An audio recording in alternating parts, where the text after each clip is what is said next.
From the PEP Radio Newsroom, we have more lies from the State of the Union address from last night. President Donald Trump's State of the Union address was so long, boring, and unsurprisingly full of lies. One of his party's favorite topics to spout falsehoods about came up halfway through his speech: health care for transgender kids.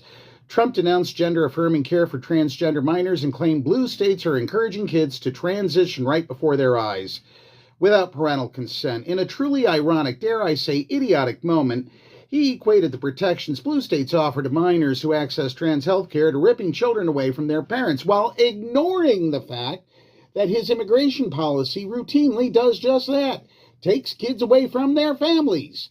The president shouted out to a young person named Sage, who was in attendance. Trump claimed Virginia school officials sought to socially transition her to a new gender, whatever the hell that means, treating her as a boy and hiding it from her parents. When Sage ran away from home, a Maryland judge ruled the minor did not have to return.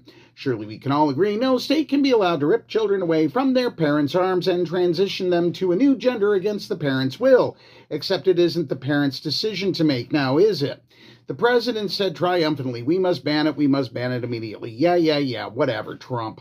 Some schools may not require parental consent to use a name or pronoun for a student that doesn't match their biological sex, often because trans youth may not feel safe coming out to their families because they're nothing but a bunch of bigots. But no states are removing kids from their homes to transition them to a new gender. Now, the contradiction between what Trump described as family separation and how this immigration policy is systemically ripping immigrant families apart was impossible to ignore. The administration's immigration crackdown has led to an unprecedented number of families being separated by ICE thugs.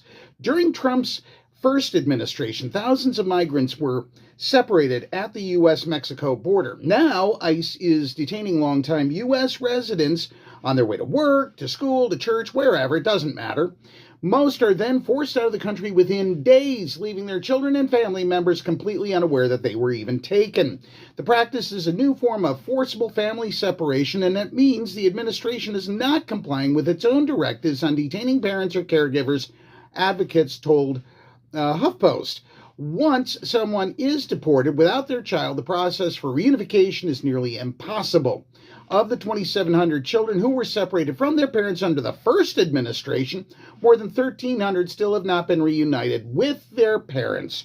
Way to go, Families First Republican Party. That's what we know for now. From the PEP Radio Newsroom, I'm David Moore, and if you like this administration, get stuffed.